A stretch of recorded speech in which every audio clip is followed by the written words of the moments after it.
நிறைய பேர் கேட்டிருந்தீங்க, ஊருக்கெல்லாம் போகும்போது போர்டிங்கில் பெட்டை விடணும்னா என்னெல்லாம் ஃபாலோ பண்ணணும்னு. மெயின் வந்து பார்த்தீங்கன்னா, ஒரு பெட்டை நீங்கள் விடுறீங்கன்னா 7 டேஸ் முன்னாடியே வேக்சினேட் பண்ணியிருக்கணும்.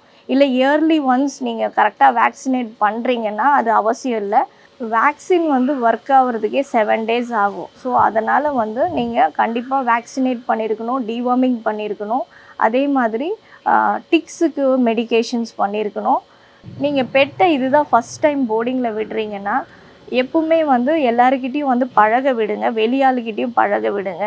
கொஞ்சம் உங்கள் ஃப்ரெண்டு வீட்லேயோ இல்லை வந்து பக்கத்தில் நேபர் வீட்லேயோ ஒரு 2 ஹவர் 3 ஹவர் விட்டு கூட்டிகிட்டு வாங்க. ஸோ அவங்க எப்படி பிஹேவ் பண்ணுறாங்க பாருங்கள். ரொம்ப ஆன்சைட்டியில் கூட வந்து பயம், அதாவது பயம் வந்தால் கூட வந்து கார்டியாக் அரெஸ்ட் ஆகிறது கூட வாய்ப்பு இருக்குது.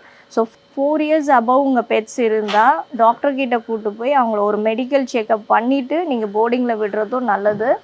இதனால தாங்க சொல்கிறேன், நீங்கள் சின்ன வயசுலேருந்தே அவங்கள வந்து தனியாக விட்டுட்டு நீங்கள் கடைக்கு போயிட்டு வர்றதோ, இல்லை வந்து யாராவது ஃப்ரெண்டு வீட்டில் நேபர்ஸ் கிட்ட பழக விடுறது, இந்த மாதிரி சோஷியலைஸ் பண்ணிங்கன்னா தான் அவங்களுக்கு இந்த பயம் இருக்காது.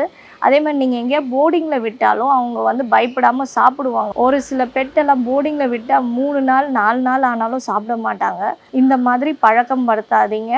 எப்பவுமே வந்து அவங்க எங்கே போனாலும் நீங்கள் கேரி பண்ணி போகணுன்னு அவசியம் இல்லை. அவங்கள விட்டு பழகுங்க. கொஞ்ச நாள் கத்துவாங்க, அழுவாங்க, அதுக்கப்புறம் செட்டில் ஆயிடுவாங்க, பழகிடுவாங்க. ஸோ இப்படி தான் நம்ம இருக்கணுன்றது வந்து அவங்களுக்கு தெரிஞ்சிடும்.